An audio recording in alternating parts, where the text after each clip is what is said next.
అందరికీ నమస్కారం. జనవరి 6 మంగళవారం నాడు సంకష్టహర చతుర్థి వచ్చింది.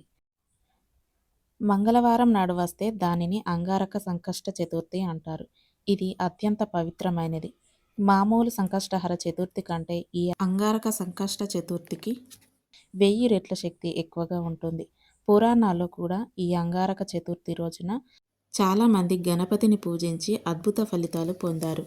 భార్యాభర్తల గొడవలు, అప్పుల బాధలు, పెళ్లి సమస్యలు, కోర్టు సమస్యలు ఇలా ఏ సమస్యలు ఉన్నా ఈ మంగళవారం జనవరి 6వ తేదీ అంగారక సంకష్టహర చతుర్థి నాడు గణేశుడిని విశేషంగా పూజించాలి.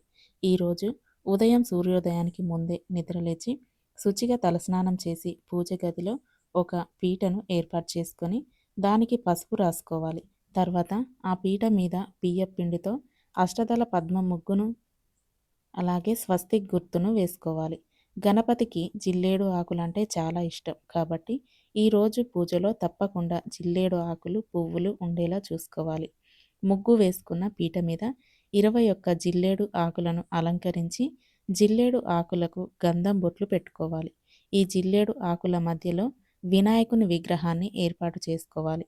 ఈ రోజున విశేషంగా తెల్ల జిల్లేడు వేరుతో చేసిన వినాయకుడిని పూజించాలి. ఇలా చేయడం వల్ల అఖండ రాజయోగం సిద్ధిస్తుంది.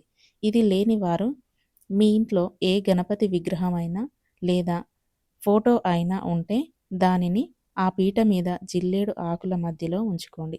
విగ్రహానికి గంధం బొట్లు, కుంకుమ బొట్లు పెట్టుకొని పూజ చేసుకోవాలి. పూజలో 21 జిల్లేడు పూలతో మాలను తయారు చేసి వినాయకుని విగ్రహానికి అలంకరించండి. అదేవిధంగా ఈరోజు పూజలో తెల్లటి జిల్లేడు పూలతో పూజ చేసుకోవాలి. తర్వాత వినాయకునికి ఉండ్రాళ్ళు నైవేద్యం పెట్టాలి. తర్వాత గణపతికి నమస్కారం చేసుకొని మీ మనసులో ఉన్న కోరికను గణపతికి చెప్పుకుంటూ నమస్కారం చేసుకోవాలి. విశేషంగా గణపతి పూజలో కొబ్బరి నూనెతో దీపం వెలిగిస్తే చాలా మంచిది. దీపం ప్రమిదకు కుంకుమ బొట్లు పెట్టి కొబ్బరి నూనెతో కానీ నువ్వుల నూనెతో కానీ దీపారాధన చేయండి. 5 వత్తులతో దీపం వెలిగిస్తే ఇంకా మంచిది. గణపతి పూజలో అతి ముఖ్యమైనది ఏమిటంటే స్వామివారికి ముడుపు కట్టుకోవాలి. గణపతికి ముడుపు ఎలా కట్టాలంటే ముందుగా ఒక ఎరుపు రంగు వస్త్రాన్ని తీసుకోండి. గణపతికి ఎదురుగా ఆ వస్త్రాన్ని పరిచి వస్త్రానికి 4 చివర్ల 4 వైపులా పసుపు రాయండి. ఎరుపు రంగు వస్త్రం మధ్యలో చిటికెడు పసుపు అలాగే కుంకుమ చల్లి 3 గుప్పెళ్ళ బియ్యాన్ని పోయండి. ఆ తర్వాత 2 తమలపాకులు, 2 ఎండు ఖర్జూరాలను, 2 వక్కలు అలాగే 11 రూపాయలను దక్షిణగా పెట్టి వీటన్నింటినీ మూటలా కట్టి గణపతికి ఎదురుగా పెట్టి 21 సార్లు ప్రదక్షిణాలు చేయండి. ప్రదక్షిణాలు చేసేటప్పుడు మీ కోరికలను గణపతికి చెప్పుకుంటూ ముడుపు కట్టి వ్రతం చేస్తున్నాను స్వామి అని వినాయకునికి చెప్పుకోండి. ఈ ముడుపుకు చాలా శక్తి ఉంటుంది. ఇక గణపతికి నైవేద్యంగా 21 ఉండ్రాళ్ళు నివేదించండి లేదా 5 రకాల పండ్లను నివేదించండి. ఈ విధంగా గణపతిని పూజిస్తూ ఓం గం గణపతయే నమః అనే మంత్రాన్ని జపించండి. ఇక ఎవరైతే అప్పుల సమస్యలతో బాధపడుతున్నారో అలాంటి వారు ఆర్థికంగా కలిసి రావాలన్నా, వ్యాపారం అభివృద్ధి చెందాలన్నా, ఇంట్లో ఎప్పుడు గొడవలు ఉన్నా ఈ రోజున తెల్ల జిల్లేడు వేరుని ఇంటికి తెచ్చుకుంటే అష్టైశ్వర్యాలు, భోగభాగ్యాలు సిద్ధిస్తాయి. తెల్ల జిల్లేడు వేరుని తెచ్చుకొని నీళ్లతో కడిగి శుభ్రంగా తుడిచి ఆ తెల్ల జిల్లేడు వేరు మీద గంధం బొట్లు, కుంకుమ బొట్లు పెట్టి ఒక ఎర్ర రంగు వస్త్రంలో దాన్ని చుట్టుకొని దానిని పూజ గదిలో దేవుని దగ్గర పెట్టుకొని పూజ చేసుకోవాలి. తర్వాత ధూపం వేసి పూజ గదిలో అయినా లేదా డబ్బు దాచే దగ్గర అయినా పెట్టుకోవాలి. ఇలా చేయడం వల్ల ఇక మీ ఇంట్లో ధనలక్ష్మి తాండవిస్తుంది. డబ్బు కష్టాలు అస్సలు ఉండవు. అఖండ విజయాలు మీ సొంతమవుతాయి. అద్భుతమైన ధనలాభం చేకూరుతుంది. వృత్తిపరంగా అత్యుత్తమ స్థాయికి ఎదుగుతారు. ఈరోజు ప్రతి ఒక్కరూ చంద్ర దర్శనం చేసుకోవాలి. మీ మనసులో కోరికలను చంద్రునికి చెప్పుకుంటూ చంద్రుడికి నమస్కారం చేసుకోండి. అలాగే చంద్రుడికి అర్ఘ్యం సమర్పిస్తే చాలా మంచిది. పాలతో చంద్రుడికి అర్ఘ్యం సమర్పించి నమస్కారం చేసుకుంటే జాతక దోషాలన్నీ తొలగిపోయి విపరీతమైన అదృష్టం, ఐశ్వర్యం కలిసొస్తాయి. చంద్ర దర్శనం పూర్తయిన తర్వాత మీ ఉపవాసాన్ని విరమించి భోజనం చేయవచ్చు. అలాగే ఈ సంకష్టహర చతుర్థి నాడు చిన్న చిన్న పరిహారాలను పాటించడం వలన శుభ ఫలితాలు కలుగుతాయి. అయితే మనలో చాలామంది విపరీతమైన అప్పుల సమస్యలతో బాధపడుతూ ఉంటారు. అలాంటి వారు మీ పూజ గదిలో ఉన్న గణపతికి యాలకుల మాల వేసి నమస్కారం చేసుకోండి. యాలకుల మాల ఎలా చేయాలంటే, ఒక తెలుపు రంగు దారాన్ని 5 పోగులుగా చేసి దారానికి పసుపు రాసి 21 యాలకులను ఆ పసుపు దారానికి గుచ్చి యాలకుల మాలని తయారు చేసుకోవాలి. ఈ యాలకుల మాలని గణపతి పటానికి వేసి నమస్కారం చేసుకోండి. ఇక మీ అప్పుల బాధలన్నీ వెంటనే తీరిపోయి డబ్బు పరంగా బాగా కలిసి వస్తుంది.